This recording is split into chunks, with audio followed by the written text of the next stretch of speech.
this song that I was just playing. It's called Michelle by the Beatles, and it starts out, it's an F minor basically, but it starts out with a very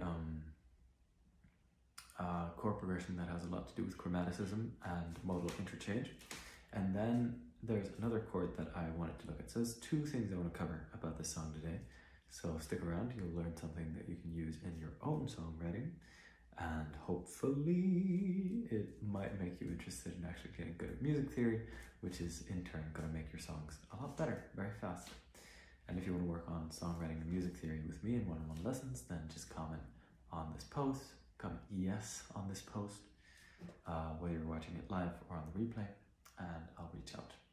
If you're on YouTube or Facebook, you can find links for everything, for my music, for my teaching, in the description. On Instagram, you're gonna have to comment yes, because I can't put links on streams on Instagram, sadly. But anyway, so the song starts out with this really cool F minor chord progression. It sounds like this.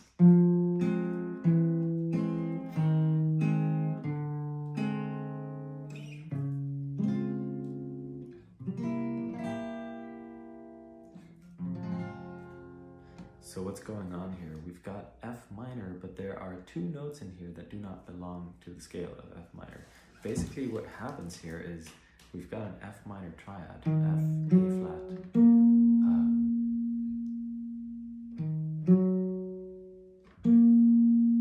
I just played an E flat minor, that's why. F, A flat, and C. F, A flat, C. And what we do is just take the root note of this chord and move it down chromatically until we land on D flat. So we've got F, then we got E natural, then we got E flat, then we got D natural, and then we get D flat. And what's really cool about this is that all of these imply chords. So this is an F minor, right? Just a basic old F minor triad. Then we move on to this chord right here. And you can analyze this as sort of a C7 chord.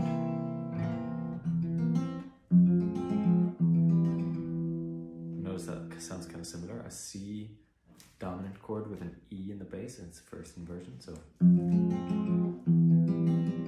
notice it sounds kind of similar.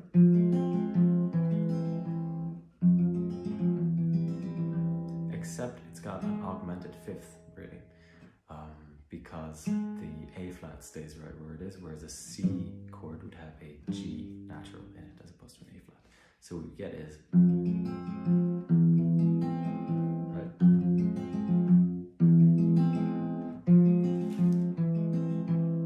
And then we just keep going down chromatically, keeping the two top notes the same. And what we get here, when we land on an E flat, is essentially just an A flat major chord in its first inversion.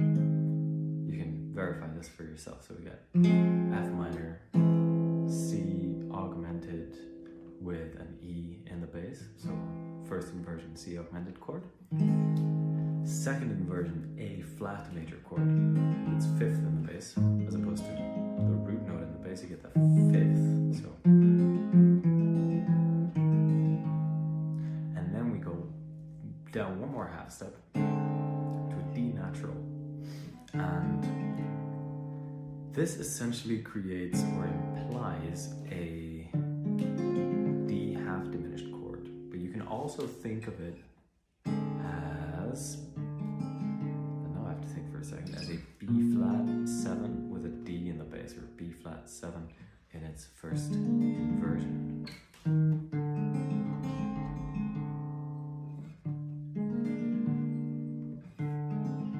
Very related sounds. I would analyze this as a D half diminished chord. So far we got F minor, C augmented, first inversion, A flat major, second inversion, D half diminished, and then we get a D flat major 7 chord. All of that harmony, all those complicated chord names, just by taking two notes on top and one note below and keeping the two notes right where they are and moving that one lower note down.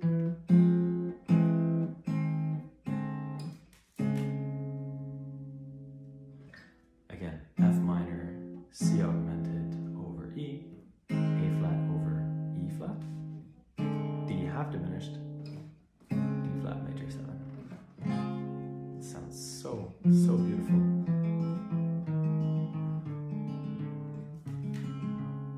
And then we land on a C7 to take us back home to the F minor.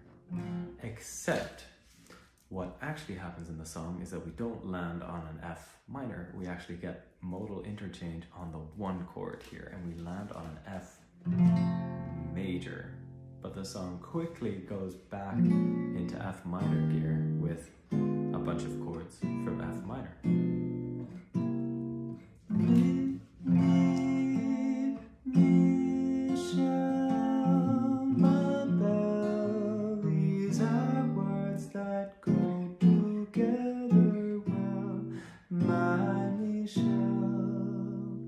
As opposed to Michelle, my belle. We get them much more beautiful in my opinion.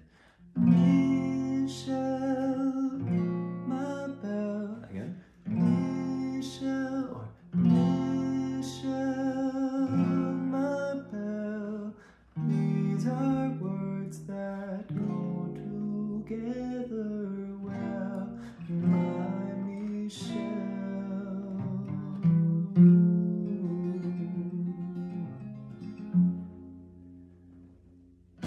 That's it for today's episode. Hope that's helpful. Again, reach out, comment yes on this post if you're watching the replay or the live, to explore music theory and songwriting with me in one-on-one lessons.